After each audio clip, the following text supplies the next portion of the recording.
One knock push की strategy सुनते हैं, यहाँ तो इनके ऊपर नॉक आया, उसके बाद वो घुस गए और बीस्ट ओजी तीसरा फ्रैग पूरी राइडर की टीम को समापन भी उनका हुआ। बट ये शॉट, ये कैसा शॉट और 17 फ्रैग भी उनके सामने, और लीजिए एक स्प्रे जो चल रहा है वो रुक नहीं। कारण है कि इतने अनप्रेडिक्टेबल मैप में हर बार शायद स्ट्रैटेजी आप बदल सकते हैं, बट यहाँ पे ड्रॉप क्लैश की शुरुआत हो चुकी है। ग्लिचेक्स रिबॉर्न उम्मीदें बहुत सारी और इनको कमबैक करना ही है आज के दिन में। अभी तो 4 वुल्फ की मुश्किलें बढ़ा रहे हैं। जैक्स के रूप में एक खिलाड़ी डाउन भी है, बट 3 जो बढ़िया फिनिशेस है वो ग्लिचेक्स रिबॉर्न के पास जाएंगे और गन का इस्तेमाल करना चाहते नहीं है। शॉर्टी डैगर के साथ वो जो फिनिश कंफर्मेशन है वो निकाला गया। दूसरी तरफ एफएस और ऑरा के बीच की जो फाइट है वो भी हमें देखने को मिल रही है, और ऐसे में ऑरा की सैयद उनको डाउन किया गया है। डॉक्सी वो रिवाइव देना चाहते हैं ऋषि को। कल के दिन पे भी हमने देखा था ऋषि वो काफी वैल्यूएबल एसेट साबित हुए, बट अमेजिंग ने बो से खुद को ही डाउन कर दिया। चलिए ये भी ठीक है, सुपर वो डाउन किए जाएंगे निंजा जॉट के द्वारा। करण उन्होंने ऑरा के जिन को डाउन किया और सुपर फिनिश कंफर्मेशन एक और जाता हुआ निंजा जॉट के पास। जी हाँ, 3 फ्रैग रनट एक्सपार्क के पास आए, बट 2 प्लेयर्स उन्होंने गवाए। हालांकि पंक अपनी टीम से थोड़ी दूरी पे हैं, और जैसा मैं बात कर ही रहा था कि रिकॉल हो सकते हैं प्लेयर्स। जी हाँ, ट्रेस गॉड पेन वापस आते हुए चुनौती से डील करने में वही खेला है G4R ने। जी हाँ, और मानस उनको यहाँ पे डाउन किया जाएगा रेल्फ के द्वारा, और ये एक और फिनिश जो खाते में उनके जाएगा। बट ऑल्टीट्यूड 2 तरफा वार उनके ऊपर हो रहा है, एक तरफ से टीम एगी, दूसरी तरफ से G4R, और ऐसे में जो प्लेयर्स हैं वो फाइट जो हमने थोड़ी देर पहले वर्सेटाइल के अगेंस्ट देखी थी, बट स्पिरिट उन्होंने भी यहाँ पर फिनिशेस निकाले, और ट्रॉय और गमला बॉय दोनों यहाँ पर वो डाउन हो चुके हैं। और गॉड फॉर रीजन 10 फिनिशेस के साथ एक दमदार शुरुआत। 10 फिनिशेस, और अभी तक तो अपना आ रहे हैं। ग्लिचेक्स रिबॉर्न, जैक्स वहां पे डाउन है। शॉर्टी, उनको कुछ खास करने की जरूरत, उनके पास डीपीएस जरूर ऊपर 2v1 की फाइट में कन्वर्ट किया है, बेहतर एफर्ट देखने को मिला है। बट ग्लिचेक्स रिबॉर्न वो भी काफी कमाल करते हुए शॉट मिस किया। ट्रेस स्कॉट ने नुकसान उनको भी भरना पड़ा, बट पंक वो तैयार थे वहां पे अपने खिलाड़ी को कवर देने के लिए, और शानदार नॉक उनकी तरफ से। बट ऊपर 1v2 कराया ग्लिचेक्स रिबॉर्न ने भी। जी हाँ, और पंक ने अपने ही ग्रेनेड से निंजा जॉट को वहां पे डाउन कर दिया था, और अब रिवाइव भी उनको देना ही पड़ेगा, वो भी एक बेहतर चीज। बट उस टसल में 2 खिलाड़ी जो है वो फिनिश ऑफ हो चुके हैं। सीजन 10 फिनिशेस के साथ वो बहुत स्ट्रॉन्ग स्टार्ट ऑलरेडी ले चुके हैं, और ऐसे में अब फैन ओपी उनके सामने एक 1v2 की सिचुएशन, बट क्या बढ़िया रीपोजिशन उन्होंने अपने आप को किया। एक ओपनिंग नॉक उन्होंने वहां पे क्रिएट करा है।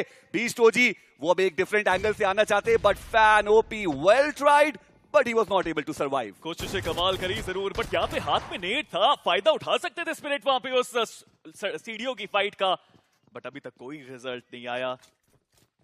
थोड़ा काम रहने की जरूरत है। ऊपर जो प्लेयर नॉक है रिवाइवल, उसके ऊपर अभी तक आया नहीं। 2 तरफ से वार करने की कोशिश है स्पिरिट, पीछे भी देखना पड़ेगा। 2 तरफ से आ रहे हैं दोनों खिलाड़ी, बट आसान नहीं होगा यहाँ पे क्लच करके जाना। दरवाजा खुला है, पंक टीपीपी एडवांटेज, बट कोई फायदा इस बार नहीं। गॉड्स फॉर रीजन, जैसा नाम वैसा काम, 13 टोटल फिनिशेस होगा उनका नहीं, बट अभी नहीं हुआ। लेकिन ट्रॉय तमिलियन ने स्प्रे दिया है, वशिष्ठा ई-स्पोर्ट्स को भी चुनौती दी। हेक्टर वहां पे डाउन हुए, बट गॉड्स फॉर रीजन अब हो गया 15 फ्रैग्स, फर्क नहीं पड़ता भाई। अभी भी लॉबी में बहुत सारे प्लेयर्स हैं, रिकॉर्ड तो अभी भी वो बना सकते हैं, बट कहीं ना कहीं हेक्टर को भी रिवाइवल चाहिए। और आके प्लेयर्स भी वहां पे नीड कर रहे हैं, जिसकी वजह से जरूर पहुंचे हैं। बट दूसरी तरफ हिटमैन, चलिए रिकॉर्ड की मैं बात ही कर रहा था, शुरुआत उन्होंने कर दी। एक ओपनिंग यहां पर क्रिएट की गई है, और क्या स्टाइल में एंट्री करने की कोशिश है। हेक्टर वो बिल्कुल सामने मौजूद, क्या वो यहां पे ओपनिंग निकाल पाएंगे? जी हां, वो ओपनिंग निकाली गई, बट पलटवार वो इंस्टेंटली आएगा। गॉड्स फॉर रीजन वो प्रूव करते हुए कि उन्होंने नाम में गॉड्स रखा क्यों है, बट पलटवार तो बीस्ट का भी आया, और हिटमैन के रूप में एक बड़ा नुकसान जो उनके खेमे में आता हुआ। और दूसरी तरफ से जैक्सन, उन्होंने भी स्पिरिट को डाउन किया है। ये रिकॉर्ड्स बनाने आसान नहीं होते, कोशिश तो पूरी करी, खेला भी बहुत कमाल थी। 10 फ्रैग्स उसके पास भी है, डोमिनेट करती ये टीम नजर आ रही है, बट ये ट्राइफेक्टा में जीतना वो इतना भी आसान नहीं। सौम्य ने ट्रेड बहुत तेजी से दिया, लेकिन अभी भी रिवाइवल की संभावनाएं बनती है। गॉडजी वो रिवाइव कर रहे हैं स्पॉटा के ऊपर। सौम्य बचे अपनी टीम की एक आखिरी उम्मीद लेकर के काफी करीब आए। सौम्य अभी भी वो कंपोजर बढ़िया दिखाते हुए रश बॉय उन्होंने शुरुआत करी। ऑल्टीट्यूड उनके 2 खिलाड़ियों को डाउन कर दिया। ऑल्टीट्यूड जिनके पास पूरा मैन एडवांटेज था, वो ऑफ गार्ड एंगल्स जो लर्न फ्रॉम पास्ट ने क्रिएट करे, वो उनको बहुत ज्यादा मुश्किलों में डालता हुआ। और ऐसे में अब 3 खिलाड़ी शेष है लर्न फ्रॉम पास्ट के। ऑल्टीट्यूड बचती है मात्र 1 के साथ। प्रीएम्प्टिव तरीके से नेट डाला गया और सौम्य को वो फ्रैग भी मिला। एक बार फिर से कहानी अपने आप को दोहरा रही है। हाँ, मैं जानता हूं ये मिरामार नहीं है, लेकिन 1v3 करने का मौका जरूर है। लेकिन इस बार जो दूरी है वो देरी भी तब्दील करना चाहते हैं, but Soumya starts off well, पहला फ्रैग निकालने की कोशिश, पर जो ट्रेड, जो टीम वर्क आया, वो कौन सी टीम्स हैं जो अभी भी निचले स्तर पर अपने आप को रखती हुई नजर आ रही हैं? टॉप 8 में अगर आप आएगा और सर्कल की अगर हम बात करें बिल्कुल ही विपरीत दिशा में वो जाता हुआ नजर आ रहा है। फ्लाइट पाथ के दो तरफ से घेर के अटैक करने की कोशिश आप अफोर्ड ही नहीं कर सकते, What? और वुल्स आप अफोर्ड नहीं कर सकते इस तरह से प्लेयर्स नॉक्स कराना।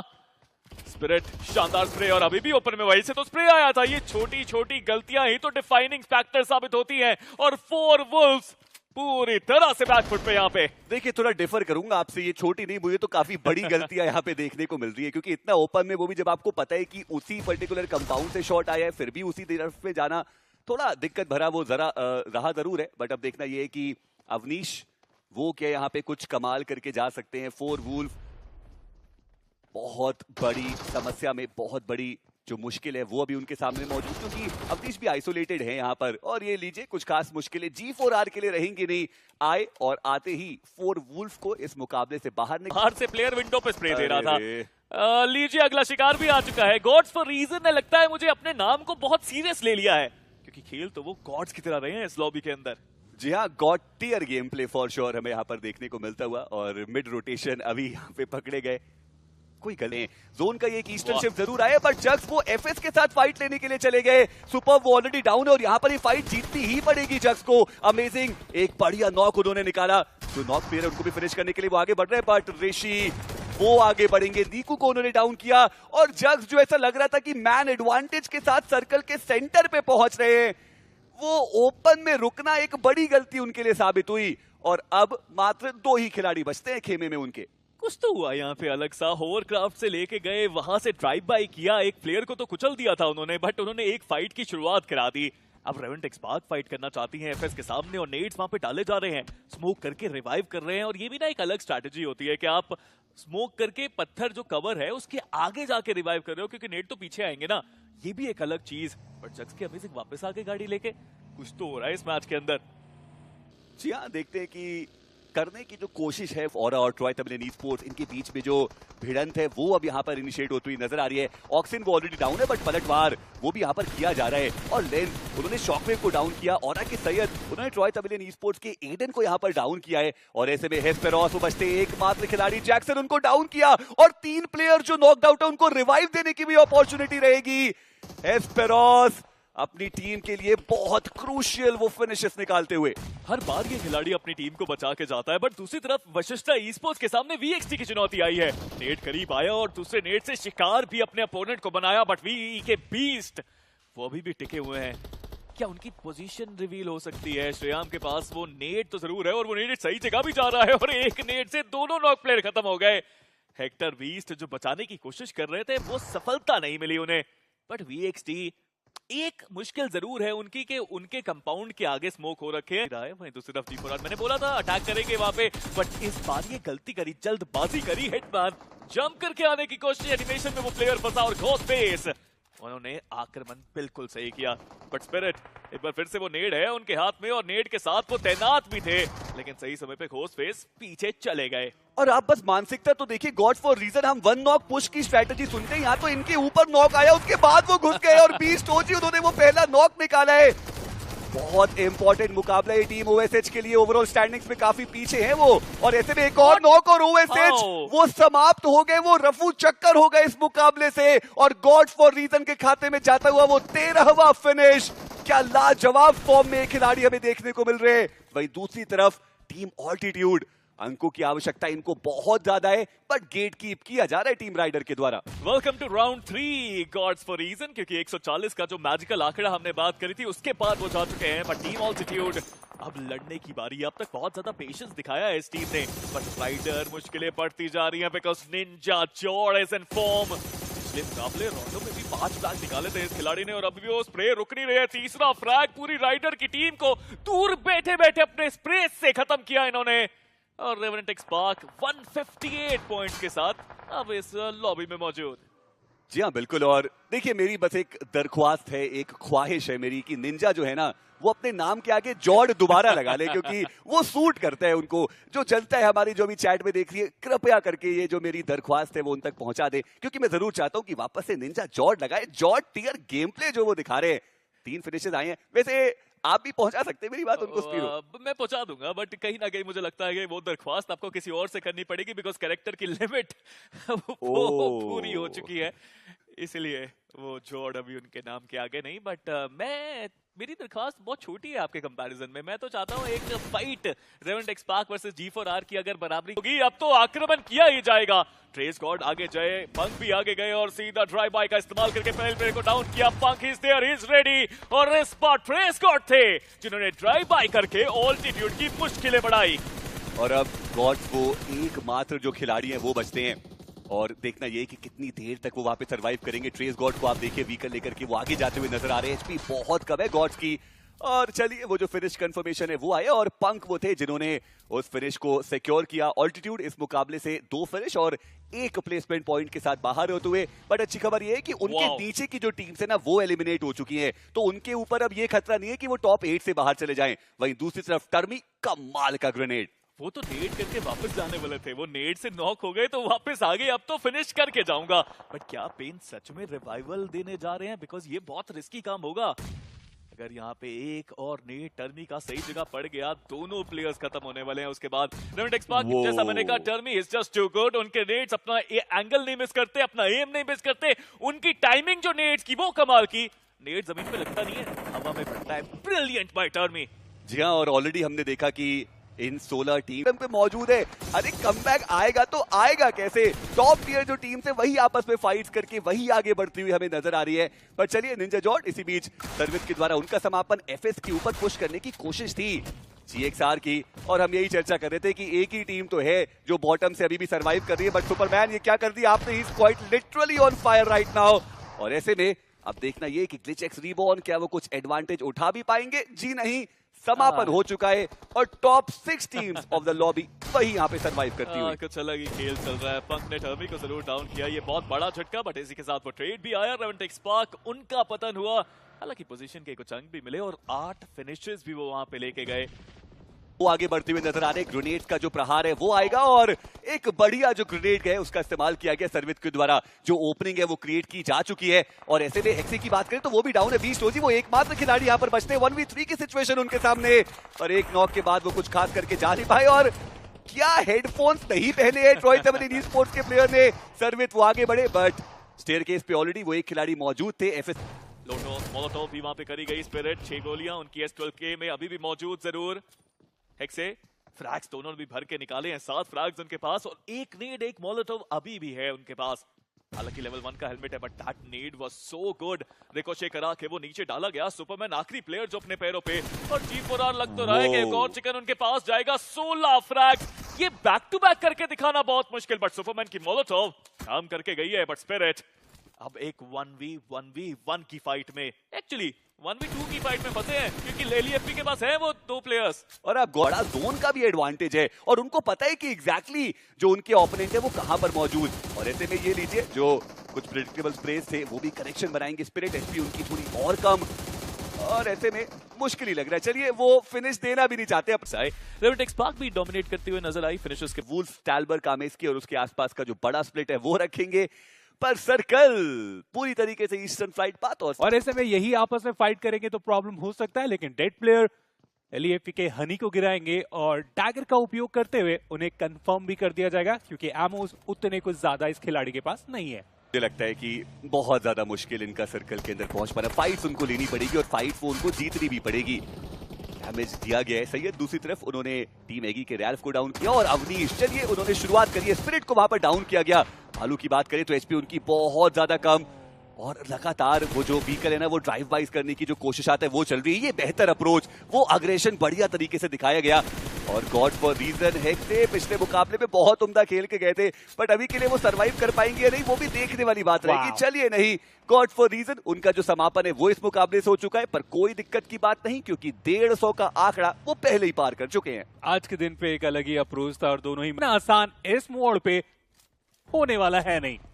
और टीम जग्स क्या बढ़िया टीम एफर्ट वो दिखाने की यहाँ पर कोशिश करते हुए। अभी भी सर्कल के बाहर उनके 2 प्लेयर्स मौजूद है। ट्रॉय तबलिन ई-स्पोर्ट्स की बात करें तो हेस्पेरोस वो एकमात्र खिलाड़ी और अपनी टीम के लिए एक बार फिर से वो वैल्यूज यहां पर निकालते हुए। पर टीम राइडर, आप सोचिए 2 खिलाड़ी सर्कल के सेंटर में, 2 खिलाड़ी एज पे हैं और वो जो दोनों टुकड़ी है ना, वो मिलकर के ट्रॉय तबलिन ई-स्पोर्ट्स की मुश्किलें बढ़ा करके गए और वो 3 फिनिशेस निकाल करके गए।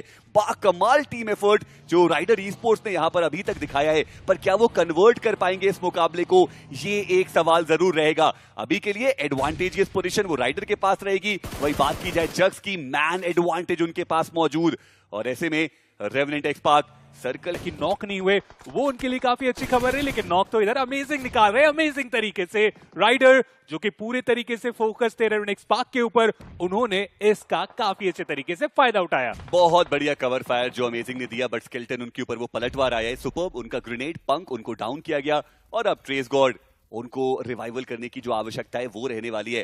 पर क्या वो उतना आसान होने भी वाला है? रीबू अभी भी वो कुछ ग्रेनेड्स उस तरफ स्पैम करते हुए नजर आ रहे हैं। वही राइडर की बात करें तो अब मल्टीपल प्लेयर्स उनके डाउन हो चुके हैं और टीम जग्स बढ़िया तरीके से वो दोनों ही टीम से जो फाइट्स है ना वो ले रहे हैं। और अब फ्लेक्स जॉर्ड उनको तो आगे आना ही पड़ेगा, कोई दूसरा चारा नहीं है। और इसी के साथ टीम राइडर उनका समापन, जग्स चिकन डिनर के वो बहुत नजदीक आते हुए, और ये इंपॉर्टेंट भी है। बट क्या रेवेनेंट एक्सपार्क इस स्टोरी पे कोई अलग विराम लेकर के आने वाली है? ट्रेस गॉट डाउन, पंक उन्होंने एक नॉक निकाला, बट उनके पास ब्रीथिंग स्पेस मौजूद ही नहीं है, बहुत ही कन्फाइंड एरिया में वो मौजूद है। पीछे से जो ब्लू का प्रेशर है वो भी आएगा, और ऐसे में इतनी कम एचपी पे क्लच कर पाना वो लगभग नामुमकिन सा ही नजर आ रहा है। और जग्स ई-स्पोर्ट्स ये 6 फिनिश के साथ क्या वो चिकन डिनर लेकर के जाएंगे? जी हाँ, एक बढ़िया जंप शॉट और जग्स। देखिए रेवेनेंट एक्सपार्क वो एक भी फिनिश लेके नहीं गए, 6 प्ले लेके नहीं गए, 6 प्लेसमेंट पॉइंट, ये कभी हमें देखने को मिलता नहीं है, ये काफी रेयर है जो हम यहाँ पर अभी देख पा रहे हैं। बट जैसा हमने बोला वो ओवरऑल स्टैंडिंग्स में ऊपर है, और ओवरऑल स्टैंडिंग्स की बात चली रही है तो आइए एक बार नजर भी डाल देते हैं उसके ऊपर। जग्स वो पिछले चिकन डिनर के बाद अब टॉप 8 के अंदर आ चुके हैं। 114 तो ऑलरेडी पहुंच चुका है 8वें पायदान पे रावण ऑलरेडी। और आइलैंड की तरफ जो नजरें गई है मेरी, bot army esports 2 chicken dinner निकालने के बावजूद वो टॉप 8 में नहीं है, लेकिन ड्रॉप क्लैश वो हमें यहाँ पे देखने को मिल रहा है। व्हाइट वॉकर, वेजिटो वो इनिशियल नॉक निकालने में हुए हैं कामयाब। और अभी के लिए व्हाइट वॉकर चाहेगी कि जल्दी से इन सारे अंकों को अपने नाम तब्दील करे, 2OP ऑफिशियल को परेशान करे, और वो देखने को मिलता हुआ। देखिए ये केवल एक ही कारण है इस फाइट के होने का। 2OP ऑफिशियल हम जानते हैं कि ये भी वो टीम है जो जॉर्ज पोल की तरफ अपने आप को लेकर जाती है, और इस बार फ्लाइट पाथ बहुत ज्यादा दूर था। बदलाव किया गया अपने प्रयासों में। 2OP आयन ऑफ गॉड उनके प्लेयर्स डाउन होते हुए, और देखते ही देखते एक और प्लेयर को घुटनों पे ला दिया जाएगा। एक एक करके सारे अंक बटोरने का प्रयास। व्हाइट वॉकर्स आप कह सकते हैं कि एक बेहतर शुरुआत जरूर रहेगी, हालांकि आयन ऑफ गॉड उनके ऊपर अभी भी लगाम कसने की आवश्यकता। लूट उतनी अच्छी है नहीं, और बिना यूटिलिटीज के ना इस तरीके के फाइट्स आपको कई बार आसान भी काफी कर देता है, कई बार मुश्किलों भी के उन बात। एक खिलाड़ी डाउन है, उन्हें रिवाइव देने का प्रेशर, लेकिन क्या कमाल का ये स्प्रे था। गुरु ने हल्का सा वो एंगल बनाया और उसके साथ वो नॉक, और आगे बढ़ने की बारी आ चुकी है। उत्कर्ष जिन्हें जल्द से जल्द एचपी रिकवर करने की जरूरत थी, फर्स्ट एड कमी होने के कारण वो करके नहीं जा पाए, लेकिन फाइट काफी बेहतर किया गया है। आयन ऑफ गॉड उनकी भी मुश्किलें बढ़ाई जा चुकी है। 2OP जितनी आसानी से ग्राउंड को टच किया गया था, अब उतने ही ज्यादा मुश्किलों में फंस चुके हैं। बट जाते जाते जो खिलाड़ी नॉक थे उनका कंफर्मेशन भी यहाँ पे वो निकालना चाहेंगे। वेजिटो बिल्कुल भी जल्दबाजी नहीं कर रहे, लेकिन उसे और खुद भी निकल जाते हैं, और उसका फायदा देखिए 2OP जो बैक लाइन पे रुके हुए थे, आदित्य के जाने के बाद वो फाइनल अटैक कर देंगे। वेजिटो उनका यहाँ पे कंफर्मेशन आता हुआ। आदित्य आई डोंट नो ये क्या मूव था आपके तरफ से। अपोनेंट के पास क्लियर इन्फो है कि 2v2 की ये बैटल थी, और आप कहीं और चले गए, अपने टीममेट को वहां पे छोड़ दिए। लूट करने की विकल्प के साथ वो जाना चाह रहे होंगे, बट जो भी हो 2OP ने टाइम फिनिशेस के रूप में तब्दील किया। कुछ उसी प्रकार से फिनिक्स के प्लेयर भी जेनेक्स एफएम के ऊपर प्रहार कर सकते हैं, बट राइवलरी आई शॉट, क्या बढ़िया शॉट। जो बैकलाइन में रुक रहे हैं मेटा निंजा की तरफ से उन्हें गिराया जा रहा है सबसे पहले, बट जेनेक्स एफएम जो ब्रिज का फायदा अब तक इन्होंने उठाया, अब उन्हें भी परेशान किया जा रहा है। फिनिक्स सही जगह पे पहुंच चुके हैं, सही वक्त का इस्तेमाल किया जा रहा है। कोई भी मुसीबत उनके ऊपर आई फिर तो ग्रेविटी मौका बना लेगी। वो बस कर रहे हैं इंतजार के सामने जितनी भी टीमें वो फाइट कर ले, और आखिर में हम उसका फायदा उठा के जाएंगे। वो इम्पैक्ट डिसाइड करेगा कि फायदा किन्हें होने वाला है। सिम उन्हें गिराया जा चुका है। स्ट्रेंजर हल्का सा भी इम्पैक्ट उनके नॉक का कारण बनेगा, और वो कारण आ भी गया उनके आंखों के सामने। फिनिक्स जितनी तेजी से आगे बढ़े उतनी तेजी से उनके खिलाड़ी को गिराया भी गया है। आखिरी खिलाड़ी यहाँ से आगे बढ़ना चाहेंगे इस फाइट को ना कंटिन्यू करते हुए, वो सर्वाइवल की तरफ जाने का डिसीजन बनाया जा रहा है। बट ग्रेविटी जो सर्वाइवल का प्लान था वो उनके लिए थोड़ा मुश्किल होता हुआ। साइड लाइन से शिव ओपी वो भी ट्राई कर रहे हैं कि वो फिनिशर निकाल के जा सके, बट ये डिसाइडर ग्रेनेड सोमराज के तरफ, रणवीर के तरफ से, जो हम मान रहे थे लिखिता ई स्पोर्ट्स बहुत पहले एलिमिनेट हो सकते हैं, वो टॉप 5 में आज से 2 बैक टू बैक ग्रेनेड। हालांकि रणवीर वो सोबोजी को वहां पे देख सकते हैं, उन्हें वहां पे डाउन कर सकते हैं। क्या वो बैकलाइन चेक करेंगे? एक बार उन्हें चेक करने की जरूरत पड़ने वाली, बट रणवीर वो स्प्रे करने का डिसीजन बनाया गया नहीं, वो ग्रेनेड करने का यहाँ पे प्लान बनाया गया और ये प्लान उनके लिए इंपैक्टफुल तो नहीं हुआ। हालांकि एक और ग्रेनेड यहाँ पे फेंका गया है और उससे भी वो नॉक नहीं निकाल पाएंगे। हालांकि फियर्स उन्हें गिराया जा चुका है इस पूरे फाइट में। आप देखिए जो चांसेस लग रहे थे कि मेटा निंजा वो चिकन डिनर निकाल के जाएंगे, यहाँ पे मेटा निंजा को देख के कि वो किक स्टार्ट इस रैंगल में उन्हें मिला। मुकाबला उनको भी वापस टॉप 8 में लेके आएगा। के अंदर आई है फिर बाहर गई है। कंसिस्टेंसी एक चीज है, बट सर्कल बना है और ये सर्कल का कुछ हिस्सा तो पानी के अंदर देखने को मिलता है। लॉस लेनस बहुत इम्पोर्टेंट को और बेहतर इनको बनाना है, बट कहीं ना कहीं ओसाइरस अटैक करना वो चाहते हैं। थोड़ा बगी उन्होंने घुमाई, इंफॉर्मेशन उन्होंने पाई और कितनी तेजी से अब आक्रमण करते हुए। क्या ओसाइरस के ऊपर वो शॉट्स नहीं आने चाहिए थे? मुझे लगता है कि आ सकते थे। हालांकि ओसाइरस अपने आप को बचाकर आगे पहुंचने में सक्षम हुए। राइवलरी की भी एक फाइट पुएर्टो पैराइसो के आसपास हमें देखने को मिलती हुई नजर आएगी। साल्तू ने जो फ्लैंक एंगल बनाया हुआ था वो छोटे से इस एरिया में बैठे थे और उन्होंने वहां से 2 प्लेयर्स को डाउन कर दिया। पूरा गेम चेंज करते नजर आ रहे हैं लॉस हरमनोस। कितना करीबी मुकाबला अंत में ये हो गया था, बट शुभ सही समय पे आए और ब्लेड्स पूरे तरीके से फाइट में इन्वॉल्व होना चाहती है, वो वैल्यू कन्वर्ट करना चाहते हैं। कुछ अच्छे नेड और आसानी से आप एक नॉक निकालने में सक्षम हो जाएंगे। और लीजिए वो एक बढ़िया नोट नेड एक्सप्लोजर की तरफ से, बट ओसाइरस क्या बढ़िया वो फटका दिया। बिल्कुल इंफॉर्मेशन उनके बारे में नहीं और उसके चलते दैविक वो गए तो थे अंदर, बट उसके चलते उन्हें बाहर होना पड़ा। कैटालिस्ट वो रिटेलिएट जरूर करते हैं, बट शैडो ब्लेड्स ये एक भारी नुकसान तो हो चुका है आपको। देखिए ना, शैडो ब्लेड्स यहाँ पे अफोर्ड कर सकते हैं, ना ग्रेविटी अफोर्ड कर सकते हैं प्लेयर्स गवाना। और ग्रेविटी ई स्पोर्ट्स जिनको 10 की एवरेज बनानी थी इस मैच में तो 10 पॉइंट्स नहीं लेके जा पाए। बट 2OP के प्लेयर्स बहुत ज्यादा करीब फिनिक्स के। बॉट आर्मी भी एक फाइट में इन्वॉल्व होती हुई नजर आई है, बट ये एक फाइट जहां पर फिनिक्स के लिए खोने के लिए कुछ भी नहीं, बट 2OP उन्हें तो बहुत कुछ पाने की आवश्यकता। एक बढ़िया नॉक निकाला गया, हालांकि इन सब के दौरान अपने एक प्लेयर को गवा चुके हैं और यहां पर सोमराज वो भी डाउन हुए। सिम्प ये एक अकेला प्लेयर, रिवाइवल देना चुनौती और उसके साथ साथ इस थर्ड पार्टी को टैकल करना वो भी इतना आसान नहीं, क्योंकि मेटा निंजा वो भी इस जगह पर। मेटा निंजा के लिए इस फाइट को जीतना बहुत ज्यादा जरूरी है। क्या वो 2OP को हरा पाएंगे? मेटा निंजा वो आए तो बहुत तेजी से और आइन ऑफ गॉड को भी यहाँ पे डाउन किया गया।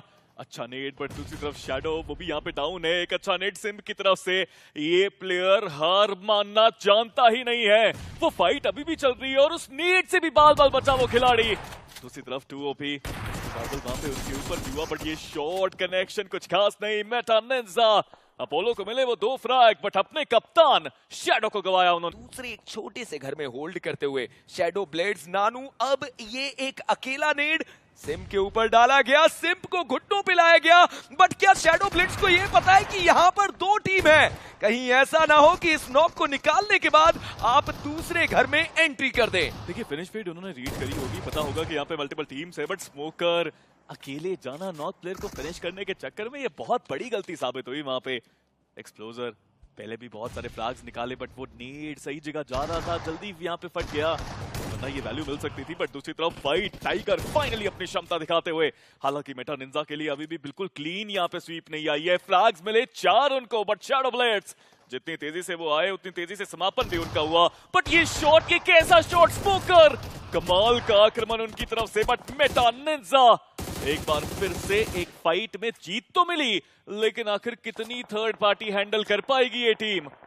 अब मैं ये सोच रहा हूँ कि इनसेन के प्लेयर्स, क्या ये भी टीम रहेगी जो अब आगे बढ़ना चाहती है? मैक्सिस के पास पूरा मौका है और उसके साथ साथ आप देखिए कि ईएस के प्लेयर्स भी बहुत ज्यादा करीब देखने को मिलते हैं। वो नेट होना चाहते हैं, बट उन्हें इंतजार करना चाहिए कि उनका एक और प्लेयर उनके करीब आ जाए। बट ये मोलोटोव डालना गलती साबित हो सकती थी। हालांकि इवोल्यूशन मिजोरम उन्होंने कुछ अटेम्प्ट नहीं किया। लिपोपी अपने आप को बाहर लेकर आते हैं, डेमो वो भी एक एंगल पे, बट लिखता ई स्पोर्ट्स के ऊपर कुछ शॉट्स हमने जरूर देखे। टीम अल्फा के प्लेयर, मिस्टीरियस 4 के प्लेयर भी उस दिशा में जाते हुए। कॉफिन की तरफ से रणवीर को डाउन किया गया, मिजोरम की तरफ से जेनिक्स एफएम के डिप ओपी उन्हें घुटनों पे ला दिया गया। इवोल्यूशन मिजोरम मौका बनाते हुए, बट जेनिक्स एफएम वो अकेला प्लेयर, वो दूसरे प्लेयर को नॉक करेगा। It can be a 1v3, but जी नहीं, जेनिक्स एफएम को बाहर जाना पड़ेगा। वो जगह पे मौजूद, बट M4 अब वो रश करना चाहते हैं लिखिता ई स्पोर्ट्स के प्लेयर्स के ऊपर। एक बहुत बड़ा था लिखिता ई स्पोर्ट्स का, बट आइसोलेट जब तक हुए तब तक मुश्किलें बढ़ी। और लीजिए, मिस्टीरियस 4 ने लिखिता ई स्पोर्ट्स को हराया है। बट यहाँ पे शॉट्स तो पीछे से भी आ रहे हैं। इनसेन मैक्सेस फाइनली अपने घर से निकले हैं, कुछ शॉट्स दिए, कुछ नॉक निकाले, बट क्या यहाँ पे गोकू अपने प्लेयर्स को रिवाइवल दे पाएंगे? गाड़ी है, ज्यादा इंतजार मुझे लगता नहीं उनको करना चाहिए। इट्स हाई टाइम अपने प्लेयर्स को रिवाइव अगर वो दे पाए तो ये चिकन उनसे मुझे नहीं लगता कोई छीन पाएगा। पर देखिए, मैं तो ये देखना चाहता हूं कि अब कॉफिन क्या करेंगे। टीम अल्फा का वो अकेला प्लेयर हो सकता है कि अगर गोकू रिवाइवल देने गए तो ये वो प्लेयर हो सकता है जो शिकार कर पाए, और नजरें तो उनकी लगातार गोकू के ऊपर है। वो ट्रेसिंग करने की कोशिश, वो कुछ बुलेट्स कनेक्ट हुई, नॉक निकल सकता है। और देवियों सज्जनों, मिस्टीरियस 4 इस गेम से बाहर जाती हुई। पहले गेम में टीम ग्रेविटी ने एक बड़ा गेम कन्वर्ट किया, एक बढ़िया कमबैक किया। इस बार इवोल्यूशन मिजोरम वो काम कर सकता है। इनसेन मैक्सेस 2 बढ़िया नॉक उनकी तरफ से। इवोल्यूशन मिजोरम उन्हें भी परेशान कर दिया गया। चलिए, जोन के बाहर ही खत्म हो गए वो आखिरी खिलाड़ी रालाकोन। पर टीम अल्फा जितनी तारीफ करो उतनी कम। 2 टीम्स, 2 प्लेयर्स, एक प्योर 1v1 बैटल जरूर बनता है, मौका रहेगा। लीजिए वो शॉट्स आए और देखते ही देखते टीम अल्फा पहले मैच में वो 0, बट कामयाबी मिली नहीं है मल्टीपल टीम्स को, चाहे आप 2OP की बात करें, व्हाइट वॉकर्स की बात करें। साउथ ईस्टर्न साइड को बहुत ज्यादा फेवर कर रहा है टीम अल्फा, वो बहुत ज्यादा खुश रहेंगे। लेकिन शैडो उन्होंने शुरुआत कर दी है, आयुष उन्हें गिराया गया और पानी में मानो ग्राउंड टच करने से पहले ही आर्कलिन को बहुत ज्यादा डैमेज दिया गया था। कुछ सेकंड का और मौका मिलता तो शैडो एक और नॉक निकाल के रख देते अपनी टीम के लिए। लाजवाब स्प्रे शैडो की तरफ से, 2 प्लेयर्स को हवा में। खिलाड़ी है, कोशिश कर रहे हैं आर्कलिन बैकलाइन से वो कवर फायर दे पाए, बट इतना आसान नहीं होने वाला। व्हाइट टाइगर आसानी से नॉक करेंगे, कंफर्मेशन भी निकाला जाएगा। आर्कलिन को भी वहां पे गिराया जा चुका है, म्यूटेंट का इस्तेमाल किया गया। बहुत अरसे बाद देख रहा हूँ, बट एक देख पा रहा हूँ मिनी मैप में, आप देखिए उनके टीममेट जरूर आ चुके हैं, लेकिन पूरे तरीके से कवर फायर दे पाना वो बहुत डिफिकल्ट। इनिशियल ग्रेनेड से वो डैमेज काफी अच्छा निकाला जा चुका है। फ्रैगर को गिराया जाएगा और इनफॉर्म फ्रैगर है ये, ऐसा नहीं है कि यहाँ पे मुश्किलों में थे। अपोलो कोशिश जरूर की गई, अपोलो को भी यहाँ पे काउंटर में गिराया जाएगा। खलीफ ट्राई कर रहे, कंफर्मेशन भी निकाला जाएगा और रिवाइवल देने की भी अपॉर्चुनिटी है, लेकिन उससे पहले ही मेटा निंजा गाड़ी के साथ आ गए फाइनल फ्लिश को अपने नाम करने में, और काफी आसानी से इन्हें भी बाहर किया जाएगा। ES ये मैच इनके लिए खराब साबित हुआ, लेकिन चलिए उससे पहले एक रिप्ले देखते हैं जहाँ पे bot army force already fight कर रहे थे। ग्रेविटी के अगेंस्ट वो गाड़ी का टकराव होना, बैलेंस बिगड़ना, और उसके कारण बिना इंफॉर्मेशन के वो फाइट करना। सेम कारनामा 2OP की तरफ से भी हमने देखा। टीम अल्फा के अल्फा भी शॉट्स ले रहे थे साइड लाइन से, इनसेन की तरफ से भी वो कोशिशें हुई, जहाँ पे नुकसान काफी ज्यादा हमने उस पूरे फाइट में देखा जा रहे हैं, बिना किसी फाइट, बिना किसी हलचल के ज्यादा। और एक अप्रोच ना बड़ा सिमिलर लग रहा है अगर पिछले ग्रुप से इस ग्रुप की अगर मैं बात करूं। आज के मैचेस अगर आप रेवरेंड एक्स पार्क के भी देखें तो कोई एग्रेशन नहीं दिखाया गया, सिर्फ सर्वाइवल कर रहे थे। आखिरी मैच में वो कुछ पॉइंट्स में निकाले थे, बट फिनिक्स कोशिशें इनकी भी वही चल रही है, बट टीम अल्फा के सामने आ गए, जिसके कारण 2 नॉक्स निकाले जा चुके हैं। I mean, what just happened there? I mean, वो लोग बिना किसी केयर के जस्ट जोन के सेंटर के अंदर, इम्पाला के अंदर एंट्री करना चाहते थे, और वहां पे माउंटेन के ऊपर टीम होती ही होती है, और वहां से टीम अल्फा ने 2 प्लेयर्स को देख लिया। आई थिंक टीम इनसेन ने भी कुछ स्प्रेस जरूर दिए उनके ऊपर, बट कहीं ना कहीं मेटा निंजा को भी शायद वो फ्लैग मिला। पर वो ग्रेनेड डैमेज देके आगे बढ़ना चाह रहे हैं। बैकलाइन से इनसेन, लिखिता ई-स्पोर्ट्स, कितने सारे प्लेयर्स वहां पे फाइट कर रहे हैं, और सामने से टीम अल्फा इस सारे मंजर को एंजॉय करते हुए। वाइपर उन्हें गिराने में हुए कामयाब। फ्रैगर कंफर्मेशन भी निकालने की कोशिश, लेकिन एंगल मिलने से पहले वो खिलाड़ी थोड़ा सा ज्यादा एडवांस कर जाएंगे।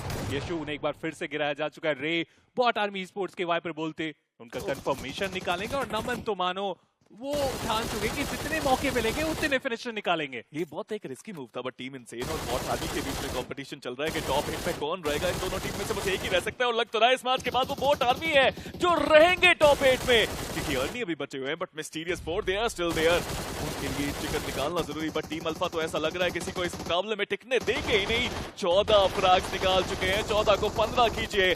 शायद वो 16 और 17 फ्रैग भी उनके सामने, और लीजिए एक स्प्रे जो चल रहा है वो रुक नहीं रहा। और टीम अल्फा एक बार फिर से अपने आप को मिरामार में प्रूव करते हुए। राइवलरी के लिए आज कहानी बड़ी अलग रही है। वो 1-4 और अभी भी मैचेस बचे हुए, तो कुछ भी यहाँ से हो सकता है, क्योंकि फिनिक्स जैसा हम बात ही कर रहे थे कि उतना ज्यादा इम्पैक्ट क्रिएट नहीं किया आज के दिन पे।